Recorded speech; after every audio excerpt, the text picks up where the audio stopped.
Welcome back to the Air Crown Crypto channel, wishing you a happy and healthy start to this nice little macro Sunday morning over here from a very snowy Helsinki, Finland. As always, want to be wishing you well before we get into this one because it is going to be a long one most likely. And today is going to be a big day just in general because I'm bringing on Mr. Ted Talks Macro from Ted Talks Macro on Twitter. Met him actually by way of Ed, who is actually one of my favorite Twitter accounts, Crypto Ed NL is his handle. He's one of the real ones. He's one of the guys who actually really wanted to bring on the podcast as well, but he, it's not his thing, which is completely understandable. Anyways, he's an account that I would strongly endorse, not for anything else other than just being a real trader, someone who, puts ideas out there with validations, invalidations, and well, he just comes off incredibly well. And he also has some funny moments too, where he kind of goes after people. In some ways ruthlessly, but you know what? I'll save that for another time as I do want to get into the content of this one. But before we do that, I also need to let you know, Instagram, bunch of scammers on there. It is not me. The only Instagram that the only Instagram account that I actually have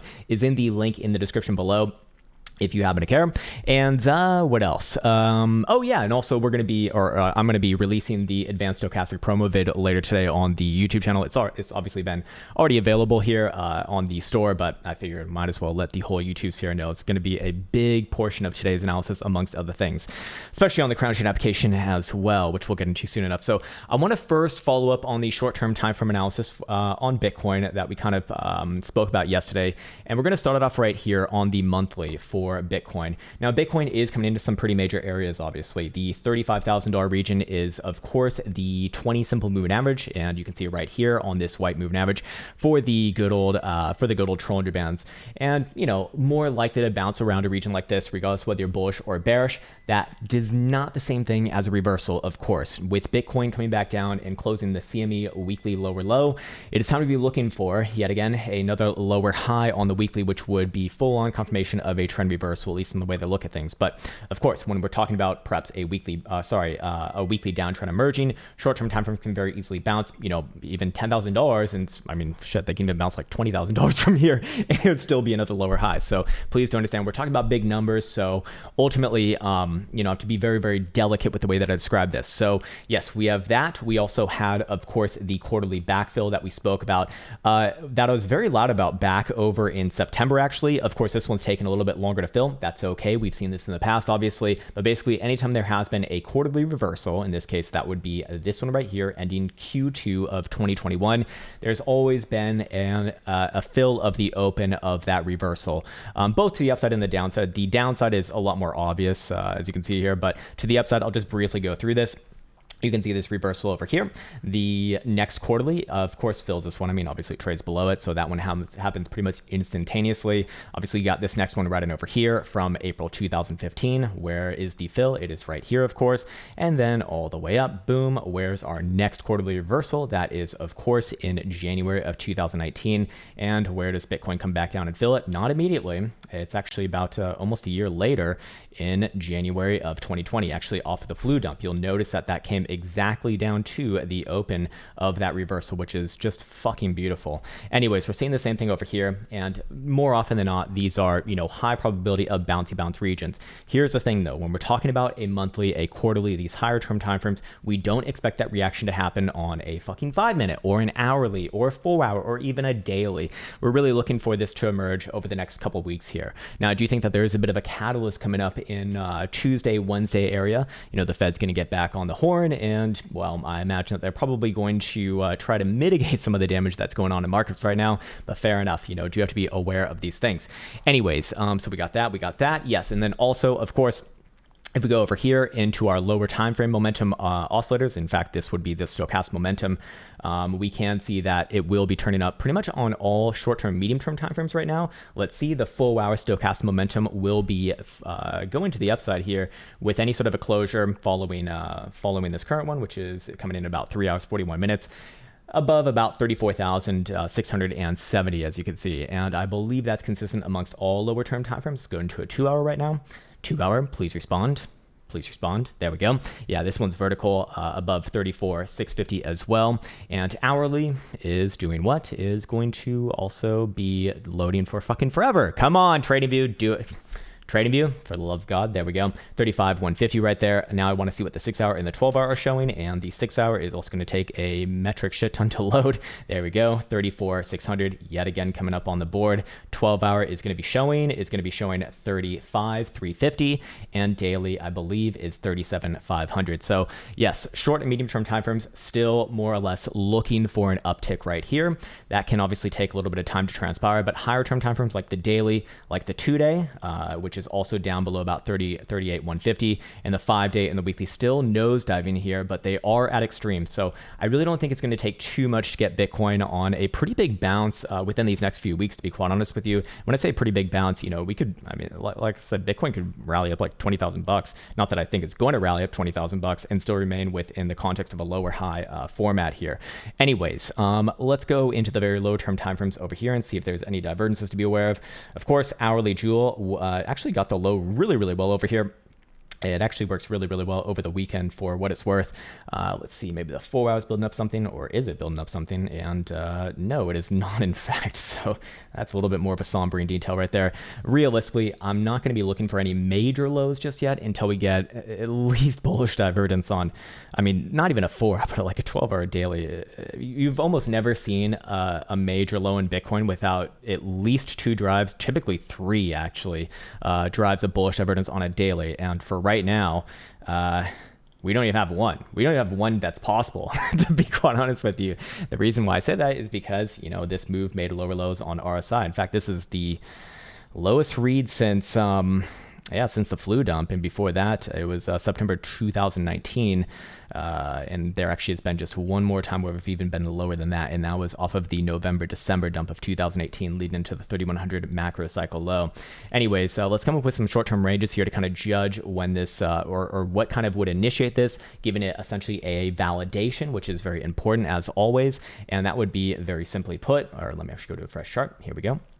That would be very simply put right here on an hourly, or I guess I already have it in there. We could just use this one for right now. That's going to be about 35,950. Obviously, closing above there, even on an hourly, would force all short-term and medium-term time frame momentum oscillators to the upside, as you saw earlier, all the way up to and through a 12-hour, and very likely does be at continuation around our prior medium-term time frame range highs, which ain't much actually. That's about your 36,500, a little bit above there actually, like 36,700 to $37,000 region right here. That's where the daily starts to step in, and I imagine we probably do see that maybe in this coming week, maybe the week after that, something like that. But that would be my triggers for that, and at that point you could probably look for some pretty decent rallies up all the way to the ripe old price of about 39.5 to 39.3 region. Somewhere around here is where I'd be looking towards.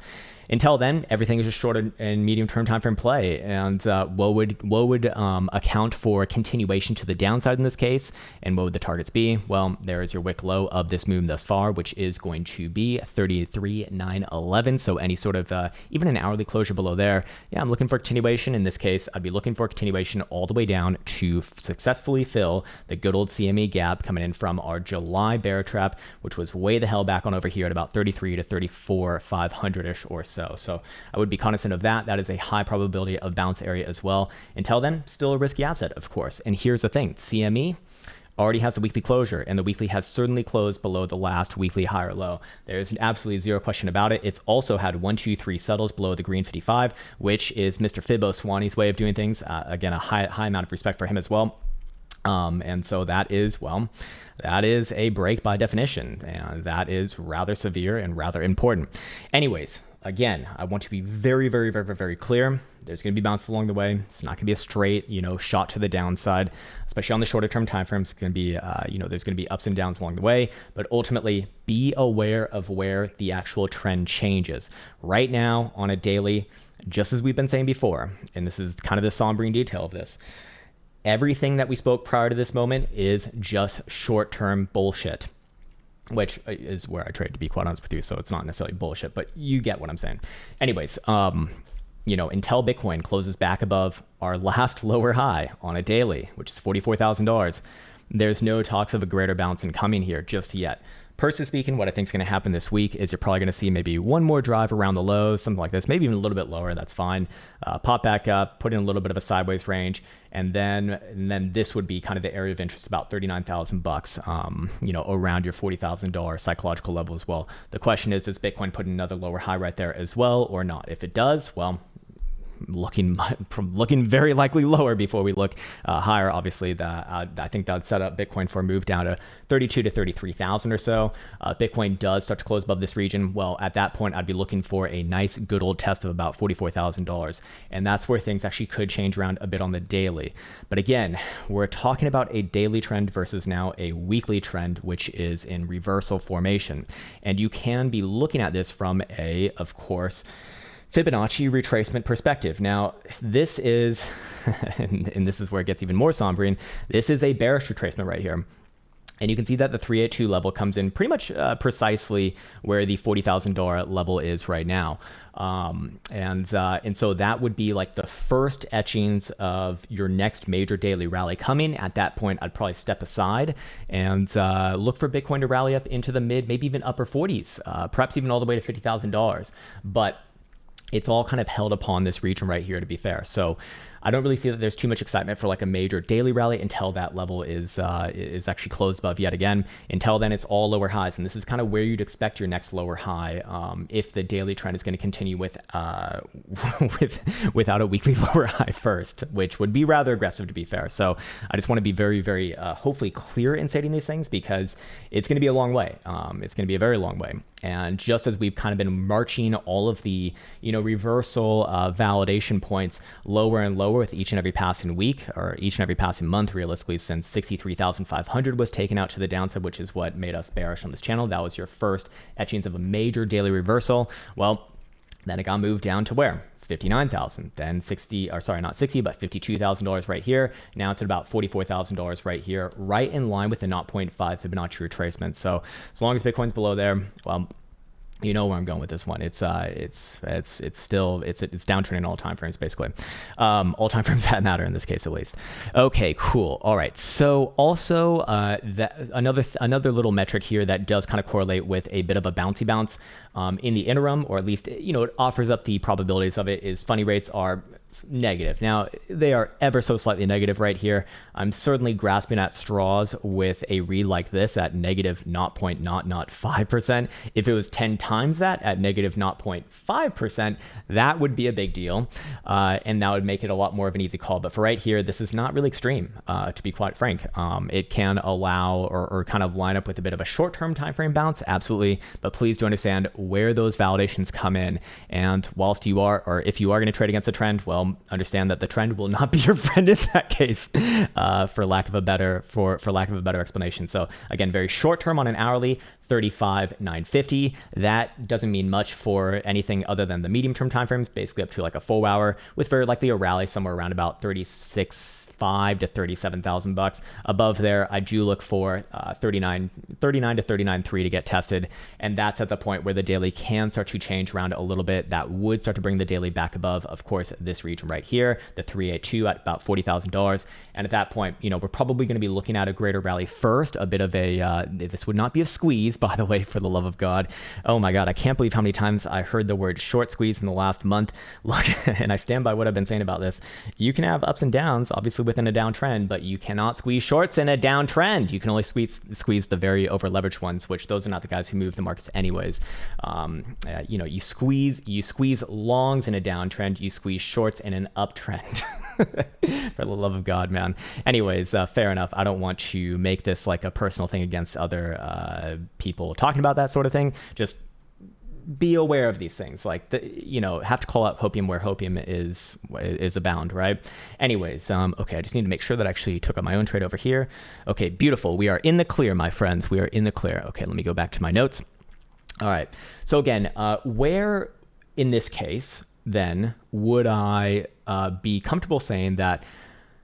And this is about as hopium as it can get right here. Again, I want to be very deliberately clear, in the same way that we have been for the past about 2 months now. Until this happens, it is simply just hopium, but this would, upon validation, make me look at this as I wouldn't necessarily say a bear trap, but bullish again, I suppose, in like a more immediate trending format. Well, in this case, at minimum, I need to see Bitcoin back above 48,500 right here. If you just want to make it 50,000 bucks, that's fair enough as well. And I'll just make a nice little blue box right there. So again, the way that I kind of look at it is short-term timeframes are all relevant to this area right here, as we went over the 382 at about 40,000 bucks, between there and about 39.3 or 39.5, I think it was.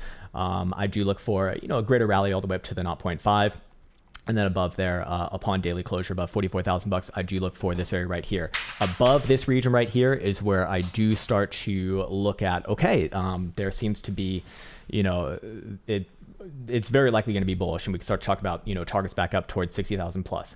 I don't think that's what's happening here, but that would be my criteria for that, which is very important to have. Validations and invalidations, something that is tangible that can relate towards a trading bias and actually set up a fucking plan, because without that, you don't got nothing, or at least in my opinion. Oh, by the way, on that topic, for the people in the TA program, I uploaded a new video yesterday. It is, well, I'll just leave that right there, man. It's actually one of my most favorite ones that I've done in a while, and so yeah, hopefully that is helpful.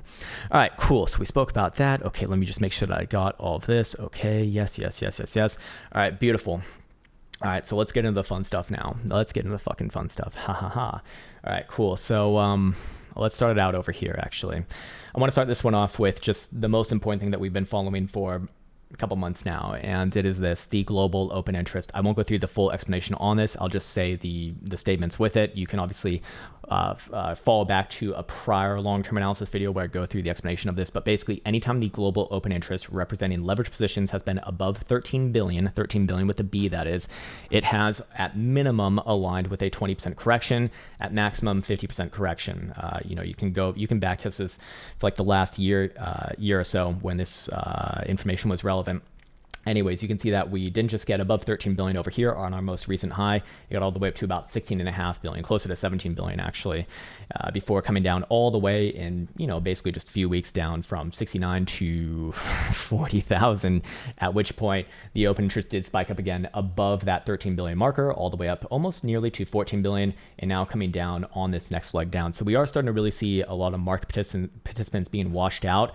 Here's where this data starts to become a little bit more, just a little bit less obvious to myself. So before, when it was within this region over here, it was a lot more obvious that, or just a lot more likely, statistically speaking, that things were going to come down further, right? Well, now that it's come down significantly, and significantly meaning that we are seeing global open interest about almost 9.5 billion, let's call it, I do start to look at this as somewhat resetting. Technically speaking, though, I do want to see this indicator specifically turn green here, similar to what you saw over the summer after the last humongous washout, before I start to look for potentially major, maybe even macro lows. So I would still say that this probably aligns with more downside, at least a little bit more likely, until we get down probably more around to what we saw in September on the last major weekly low. At that point, I'm at least looking for a bounce. Essentially. Potentially that could be the reversal if it does fulfill our criteria from earlier. That would be okay. But for right now, I do think that this still aligns with more downside. Of course, that should also be coupled with the leverage ratio over here, which I'm going to remove my face for just a brief moment. And as you can see, we've never seen the leverage ratio higher ever than where we were just about a few days ago, actually on the 20th, I believe it was. Now it's come down a slight tick. If you go over here to the hourly data feed, it looks like it's come down a lot, but again, within the context of the last year or so, it's still within the red. This is incredibly fucking high, and that does certainly make me concerned that we might we might see some pretty crazy some pretty crazy things. Anyways, I do think that open interest matters a little bit more than that. Also combining that with the liquidations data right here, and again, you can get all of this data for free in the link in the description below at app.crowntrading.net. And this has really been the crux of my analysis for a long time now. It's always been kind of governing us and saying, hey, until these things get resolved, the risk remains lower. And well, risk remains lower, right? You talk about all the hopium scenarios that you want, but none of them were validated. And this data is probably the easiest, most clearest data that has been suggesting, okay, continuation of downside. Anyways, the liquidation data right here, we did see a decent amount of liquidations on Friday, Friday to Saturday. But as you can see right here, this is really nothing compared to what we saw on the last major extinction event, which was, of course, in May on the move down from 60 to 30. Even the last major meltdown that we saw from about, what was it, like 55,000 bucks to 40,000 bucks in a day or two, that greatly overshadows what Bitcoin has done right here. So, over leveraged positions are getting washed out, but I'm not necessarily convinced that this is good enough just yet, especially when you look at the open interest over here and compare it to what we saw in these regions over here, and then look at the liquidations, because the liquidations throughout that event were much higher, even on technically a lot lower open interest. So that is really, really, really, really, really interesting to myself. Anyways, I will move on with the point and let's get into the next big thing to be aware of. So this was another thing that has kind of been keeping us a little bit more on the cautious side, we'll say, and that is, of course, the Tether dominance chart. Now, this one actually has made a humongous move to the upside here. So I do think that we're probably gonna be looking at a pullback relatively soon, which does align with the idea that we're probably going to be looking at least a medium-term time frame bounce here, maybe even a higher-term time frame bounce, which could, account for quite a fair bit.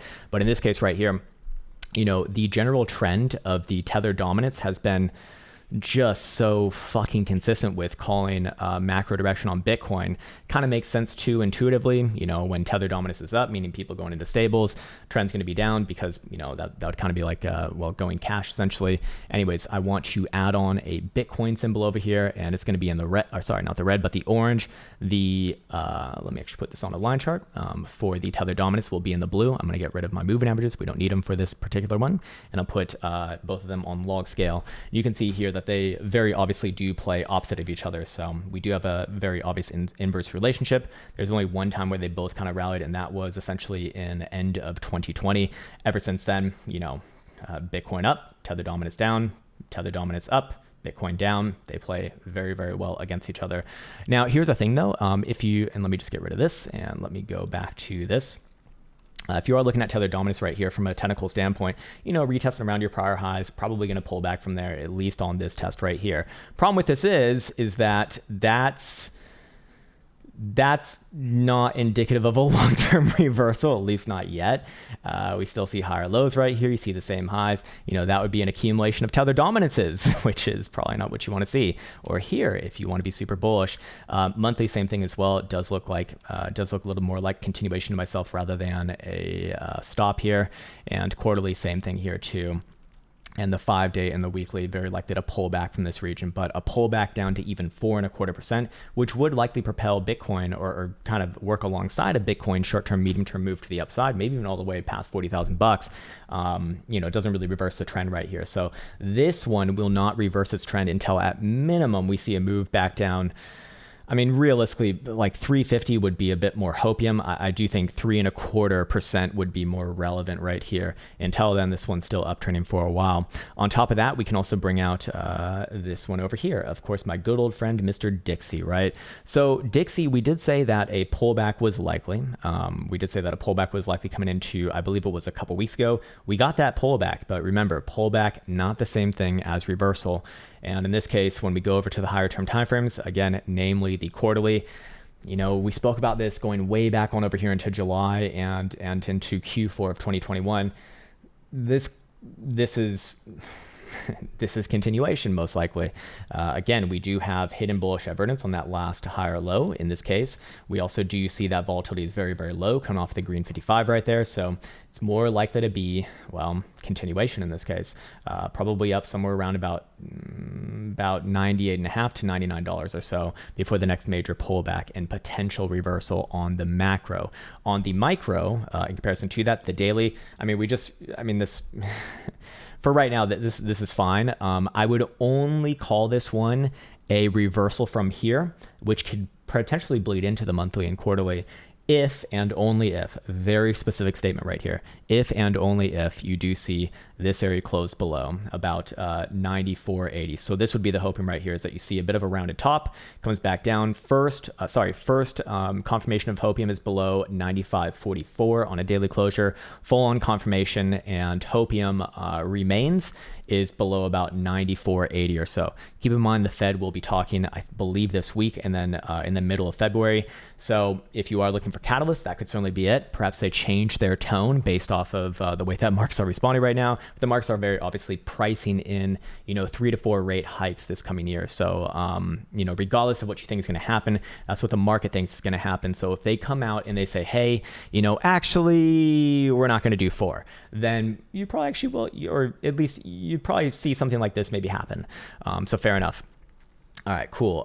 So we got that. And of course, Dixie, representing the dollar strength technically versus a basket of other fiat currencies, has on the macro scale for macro trend correlated pretty damn well with Bitcoin direction as well, I should say negative correlation in this case. But overall, be aware of where these regions are.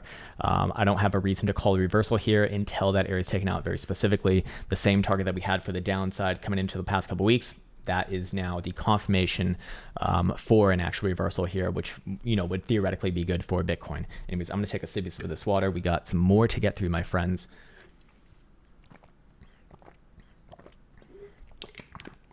All right, so on the higher term time frame scale, where are the relevant targets for Bitcoin, or should we pad out the case of why this one's a little more likely to come down? You know what? Yeah, let's do that here too. All right, so sorry, we'll get into targets in a second here, but first I want to go through this. All right, back on to the advanced stochastic right here. We do see that monthly stochastic momentum is about to cross down at the end of this month, which is going to be closing in about 8 days here on the 31st of January. And that will officially cross the downside and also lose the bullish control zone, most importantly, with any sort of a closure below 53,500. We've all seen weirder things happen than a, almost $20,000 rally in the course of 8 days. But that is, I would say, a little bit more on the unlikely side, or it'd be quite difficult.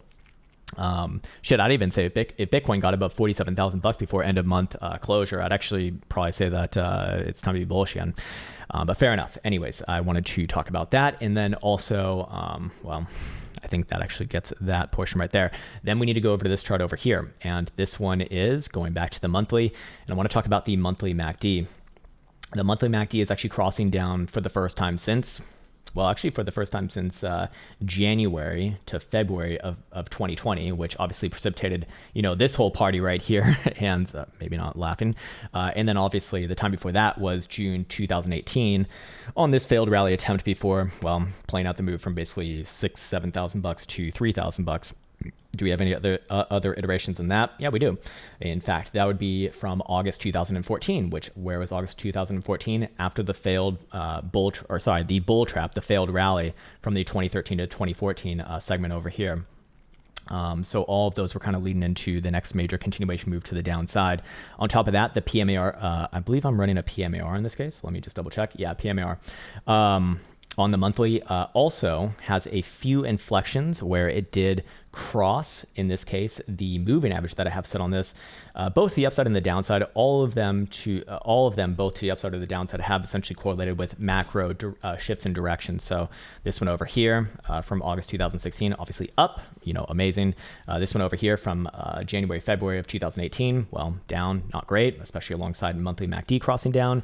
And then same thing over here in the more recent one where it did cross the upside in September, October of 2020, beautiful, going from 9,000 to 65,000, and then more recently crossing it down actually a couple months ago from November to December, in line with another MACD cross the downside as well. So that plus stochastic momentum over here, a little bit concerning. On top of that, we can take it one step further into the fundamental chart that I do have. No talking about the damn hash rooms indicator. I'll tell you that anymore. I'm done with the fucking fundamental indicators. Those on-chain people, I'm done. I'm done with it. I'm fucking done with it, man. Never again. Anyway, sorry. I'm sure that there's some great on-chain analysis, but they just always seem to kind of point towards hopium. And I mean, look, this statement needs no more explanation than the hopium that on-chain analysis can induce has propelled a 19-year-old person, who's probably a really, really good person, in fact, I imagine he likely is, to virtual stardom. I mean, that's the state of the market, man. And again, he's probably a great person. He's probably gonna be amazing, once he gets some more experience over the next 5-10 years. It's incredible. The younger that you start, the better. I'm not throwing shade at this person at all, but just the situation itself just, it's interesting, right? Anyways, what do we have right here? The accumulation distribution indicator. And well, not great as well. So we did see, or we are seeing it, of course, continue to the downside. I drew a regression here from the lows, and all the trend shifts, the slope shifts on the accumulation distribution indicator have accompanied macro shifts in direction as well. But as you can see right now, it still remains to the downside, and theoretically, we probably wouldn't be looking for it to even flip around until you get somewhere right around here. And for what it's worth, anytime that you have been in the red zone with it and gotten your slope shift from there, from the downside to the upside, it's taken at least, let me count this one out. Well, this one had its slope change from August 2015. Where did you actually test around your prior highs? So that'd be right here. So that wasn't until January of 2017. So we're talking again about August 2015 all the way to basically January 2017. It's quite some time. Let's take this one over here. You get your slope change in January 2019. Where do you test prior all-time highs? That wasn't until basically November of 2020. So again, quite some time as well. We have the same one over here. Sorry, I should have pulled this one up. April 2012. Get your slope change. Where do you test your prior all-time high after that? Not until February 2013. So statistically speaking, very, very likely to take some time. On top of that, we also do see bearish divergence on the monthly MFI, which is like an RSI, but with volume incorporated as well. So just some interesting stuff. Okay, so let's go back on to this region over here. Again, I won't talk about targets just yet. I want to still pad out this case a little bit more. Actually, this one might actually work with targets as well. But basically what I want to look at right here is, of course, the weekly Gaussian channel, as we have already closed below the median band on CME, and spot price action is very likely to fall through tonight, barring a more than $4,000 rally before end of day, above $40,000 essentially.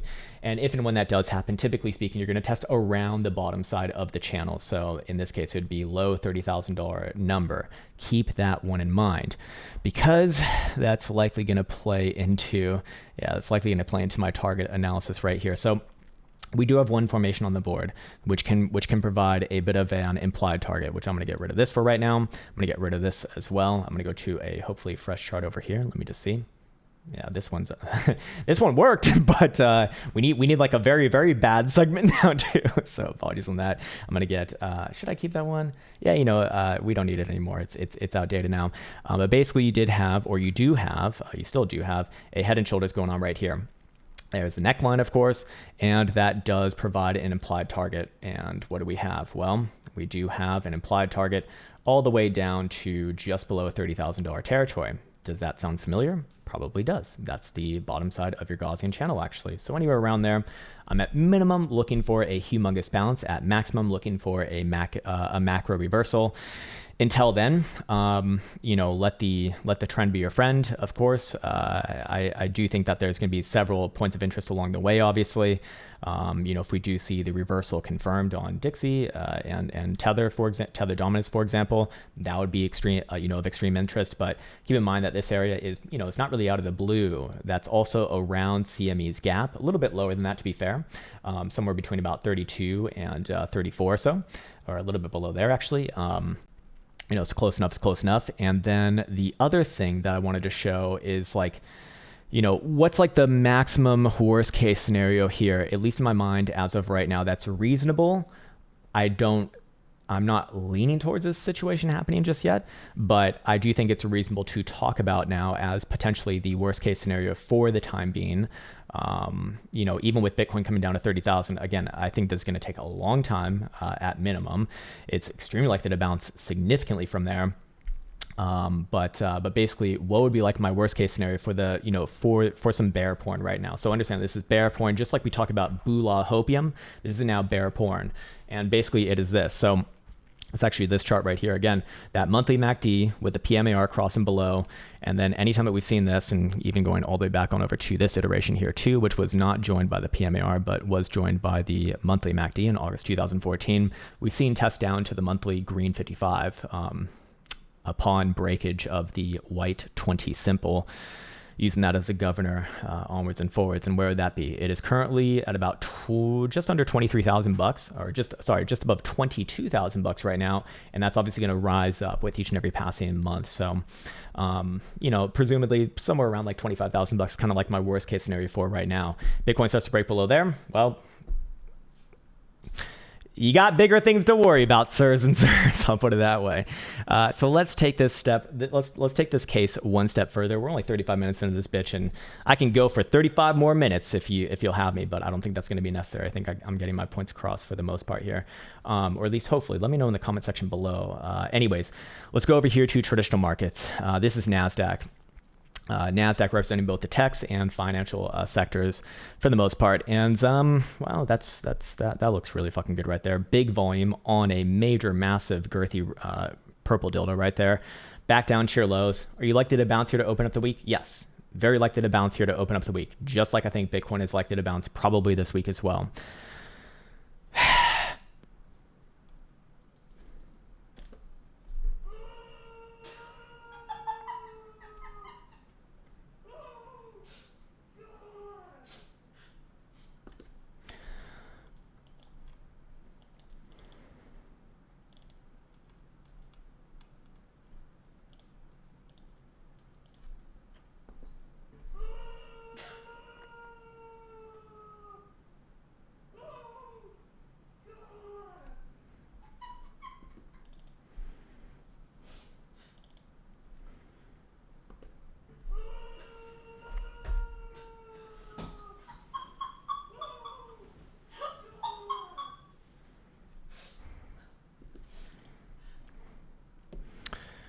I rest my case.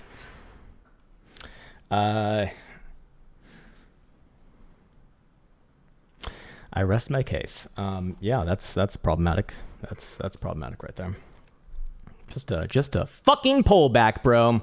No problems here. Hey guys, I think we've already come down enough. Wait a second. The fuck is this shit? Wait a second. Do you mean to say that we've been rallying straight to the fucking moon for more than 10 years now?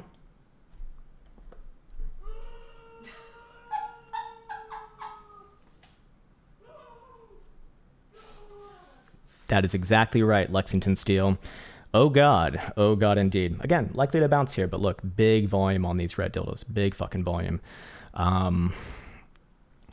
I mean, I need to offer up some hopium on the other side, just to make sure that there's an invalidation also set with something like this, because, well, I mean, it's not been the smartest idea to be the first person to short this one down, but this is really the second time in the past couple of years where I've thought to myself, this might very well be it. At least a correction down to like 13,400 or so is very likely based off of bearish divergence like this, which we have 1, 2, 3, 4 drives actually in here. The more aggressive bearish target's going to be all the way down to the 55, which is probably going to, come up somewhere around these lows right here, which is like 10,500 to 11,000 or so. Again, this is not happening anytime soon, but if these things are to happen and these assets have been more or less correlated with each other, I know that people like to look at Bitcoin as a safe haven, and maybe in the future it might be such. It very well could be, but for right now, it just acts as a higher beta correlation to the tech sector for the most part. It doesn't even act as a financial, funnily enough. It acts as a tech more than anything else. If you look at XLK versus XLF, certainly looks a lot more like XLK right here. Or at least, I mean, this would be much better to be fair, but, compared to XLF, which is actually, I would say is not as bad as XLK right now, but either which way, big selling pressure coming into here, and this chart as well is pretty much just, that chart put in from just a tech sector perspective, which again, I'm probably looking for continuation over the next few months here, probably into March or so. So what does that look like on Bitcoin? Does Bitcoin bottom out first? Does Bitcoin decouple? Possible, yes, but it's just, in my experience, it's not the wisest thing to be the first person to call a change in that relationship until it actually happens, which we have just not seen. Bitcoin's just been been weak in comparison to the tech sector actually too, which realistically is only like 4 or 5 names anyways. Like most of the other ones have been corrected pretty hard as well, including Bitcoin. So here's also the other thing. When we're talking about extreme moves, which we are certainly within the midst of one right here. I mean, it's been a 40% move or 50% move down from the current all-time highs without any real major reprieve. No weekly rallies really. I do want to see daily BBWP get at minimum to 90 percentile, preferably 95 percentile. And if we even see that hit twice, that's going to be a really good signal for a humongous bounce. We're talking like, probably $10,000 or more, maybe even a macro reversal. I'll open up the possibilities for that. But for right now, I'd say if you just want like a clean and clear rule for when to even be considering a potential major, reversal, we want to at least see some bullish evidence on, one of your higher term timeframes in this case. Until then, I do think that risk does remain lower after a bit of a short-term bounce, probably this week. Be aware of where all of the invalidations and validations are. I think this is a good place to kind of leave off that video. I apologize for the very crass jokes, but well, you came here for a silly goose time.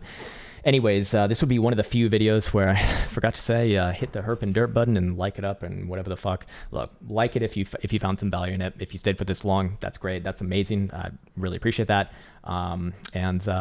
This would be my chance to say I really appreciate all the support on this channel. It's been amazing. So we'll be back on tomorrow with some more live stream analysis. I'll likely release the interview later tonight, as I will with the advanced stochastic video as well, which you can already find it on the, in the application. Anyways, with that said, I want to wish you well. Please stay safe. Please, if you are having a difficult time during these times, hopefully this can be a learning experience, because if you do stay within the market, if you use it as a learning experience rather than a painful experience, which it is a painful experience, but like learn from that pain, which gives you the motivation to actually, learn in a lot of cases. I know it's true for myself. I went through a shit ton of pain, going broke is certainly one of them. Then it can very likely serve you very, very well in the future if you let it. So I always want to hopefully provide this isn't even hopium, this is a real thing. When you go through a very painful experience, it opens up your emotions to real, deep, lasting change. So hopefully it can be one of those experiences for the people who are having a difficult time out there, for the people who have been having an amazing time, raking it up and looking at this as opportunities. As I was having a conversation with someone yesterday from the Discord, that's fucking amazing, man. That's exactly where you want to be. That's incredible. And you know where, and you know what they also said? They learned that from having one of the more painful experiences. So hopefully that can be a bit of a light at the end of the tunnel, as I do want to have some sympathy for that. Of course, most people have gone through that, and there can be a silver lining to it. So there's the video of the day. Hopefully that was in some way helpful. I'll be signing off now. Take care.